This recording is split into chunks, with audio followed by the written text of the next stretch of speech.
In the know, libertarians have been enthusiastic about the so-called successes of austerity in Estonia. Perhaps they felt that they finally have something to back up their constant non sequitur claims that the truly free market can fix any problem. As per usual, they use, if they do at all, data to make claims that don't take into account the really existing material conditions. Frank Shostak of the Mises Institute is claiming that Estonia is winning the European crisis. His claim is that the austerity measures are a success because the unemployment rate fell from 5.9% in August from 7.6% in January. Interestingly, he doesn't give a source for where he is getting his information about the unemployment rate from.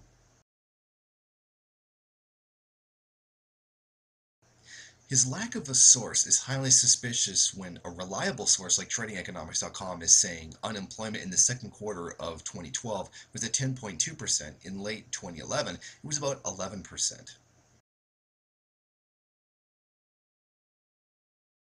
Now, this is not to say that unemployment did not fall greatly in Estonia from 2010 to early 2011. In fact, it went from about 20% to 13%.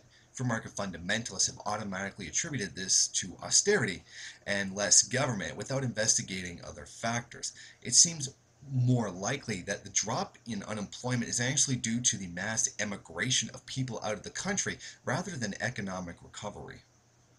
All three Baltic states have seen mass immigration over the last 4 years, particularly amongst the young. All three have the highest immigration rates in the EU, with 24 people out of every 1,000 leaving Lithuania in the last year. This, in turn, has restrained domestic unemployment, and while people should be free to go and find work where they can, their exit hardly constitutes a ringing endorsement for the government. Then Shostak turns around and says this in the article. Since the second quarter of 2011, the government has reversed its stance and embarked on massive spending. The average of the yearly rate of growth between the second quarter of 2011 and the second quarter of 2012 stood at a positive figure of 11%. Contrast this with the negative 7.4% during the third quarter of 2009 and the first quarter of 2011. Furthermore, the yearly rate of growth of the money supply has been displaying strong growth. The average of the yearly rate of growth between December 2009 and August 2012 stood at 8%. Contrast this with the figure of negative 7.9% during May 2008 and November 2009. Rather than persisting with the cleansing process, the government and the central bank have chosen to reverse the stance, thereby arresting the process of healing the recovery. Actually, Estonia, since the second quarter of 2011, has undergone some kind of fiscal expansion, but this fiscal expansion is actually in correlation to higher GDP growth rates that occurred from 2011. Regardless of what it is Mises.org and Shostak want to think, the growth rate and recovery of 2011 did not correlate with austerity. It was very likely the major contributing factor was export-led growth. What market fundamentalists are declaring is insane. Essentially, they are claiming that austerity is declining unemployment, when in fact people are just leaving the country due to the impact of austerity and economic devastation, not to mention the domestic wage and price deflation from 2008 to 2011. Maybe that is Austrian theory.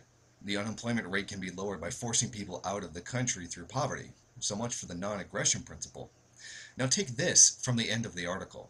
Summary and conclusions. The Estonian case shows that a policy that removes bubble activities lays the foundation for healthy economic growth.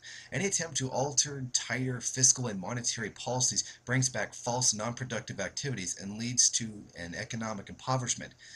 It is not possible to generate something out of nothing. Any attempt to do so results in an economic disaster. It is not possible to generate something out of nothing. Any attempt to do so results in an economic disaster. I'm pretty sure that's the essence of Austrian economics. A non-existent version of capitalism that when applied in real life causes devastation.